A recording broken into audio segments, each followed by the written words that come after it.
Dr. Jonah Manjari is now an isolated man. Pressure is now piling on the embattled CEO, with blame shifting on him for the COVID-19 procurement mess. KEMSA board chairman Kembi Gitura and the procurement chief Charles Juma sinking his boat further. You can see now here KEMSA is coming to the reality of overcommitting, and now they have committed up to 5 billion. And Chair, I want to also be very categorical to say that this the ministry was not aware of.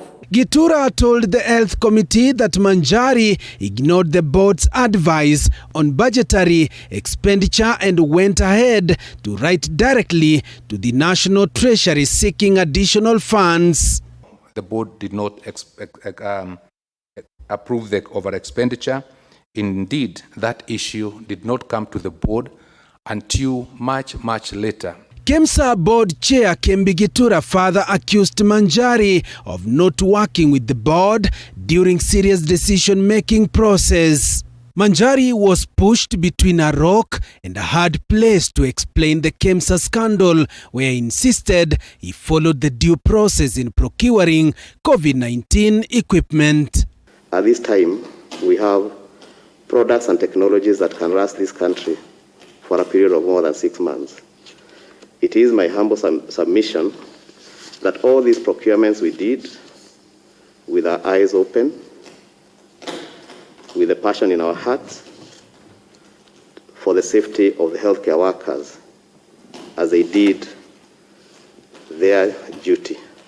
The suspended procurement director, Charles Juma, was asked to explain why he signed all the advisory letters instead of the CEO Manjari. Juma stating he didn't sign. All the commitment letters which were issued to the suppliers were signed by the chief executive officer. None of them was signed by the director of procurement.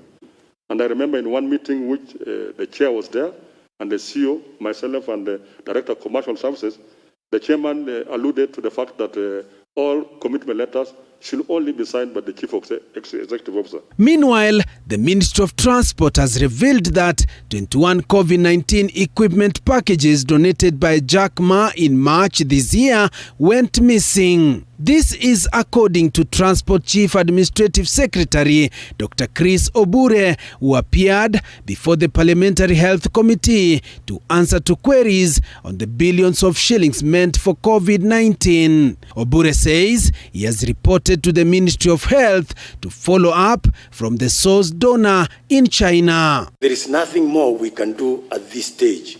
As to the value of the 21 missing packages, I'm not in a position to say that because we didn't even know what that 21 packages contained, what was comprised in those 21 packages.